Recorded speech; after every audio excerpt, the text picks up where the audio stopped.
Бишкек шаарында 203-маршруттук таксинин айдоочусу балалуу, колунда коляскасы бар айымды салбай койгон видео тарады.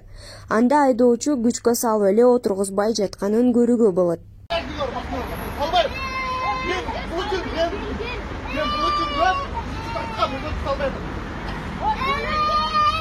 Баарыбызга белгилүү болгондой, Бишкек шаардык кеңеши 1-ноябрдан тарта маршруткалардын жол кире акысын 15 сом, автобус троллейбустардыкын 11 сомго чейин жогорулата турганын айтышкан.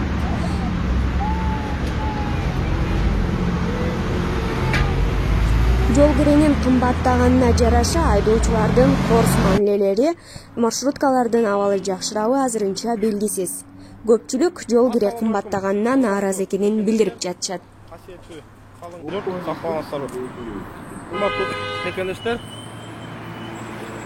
Көчө мурданы Бишкек шаардык кеңеши жол кирени көтөрүү маселесин көтөрүп 1-ноябрдан баштап маршруткаларды 15 сом, троллейбус, автобустарды 11 сомго көтөрүштү. Ошол боюнча бир сөз айтып кетейин дедим эле. Бишкек шаарынын мэріне Айбек мырза, Бишкек шаарында бериден эле 100 миңге жакын окуучулар бар. 100 миңге жакын. Ар бир үй бүлөдө азыркы учурда 4төн, 3төн, 5тен окуучулар бар. Ошондо маршруткага 5 сомдон кошулганда эле 3 окуучуга санай кетсек, 10 сом, 30 сом, бир айда 1000 сомдон ашык чыгып кетет экен. Окуучулар бүгүнкү күнү эч жерде иштебейт. Ата-энелер деле көбүнчөсүнүкү иштешпейт. Ошону кайра карап чыгып,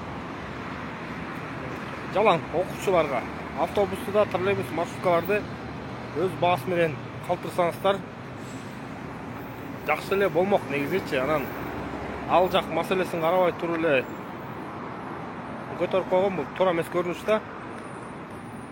Ошо окуучулардын жол киресин карап көрүңүздөр, сөзсүз караңыздар. Бул муну ата-энелер көтөрө албайт. 4 бала окуса эле күнүнө 40 сомдон ашып кетет. 40 сомдо 26 күнгө көбөйтсөңөр 2,5 миң сом. 2,5 миң сом азыр.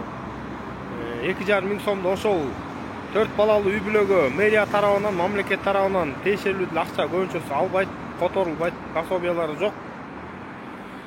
Ошону сөзсүз карап чечкенге, маселени чечкенге аракет кылыңыздар. Ошол. Анан туруп эле ойдо тоодо асмандан алып эле, мисал үчүн силерди ким алып келди билбейм мен силерге мисал үчүн макул эмесмин.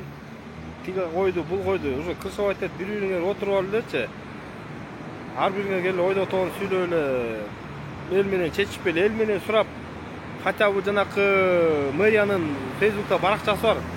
Ошакка кой берип, алдын алачы, элгечи кеңешип, көтөрүлүп деп атабыз, кандай дейсиңиз, элдин оюн ошол жерден 3 майдын баасы көтөрүлүш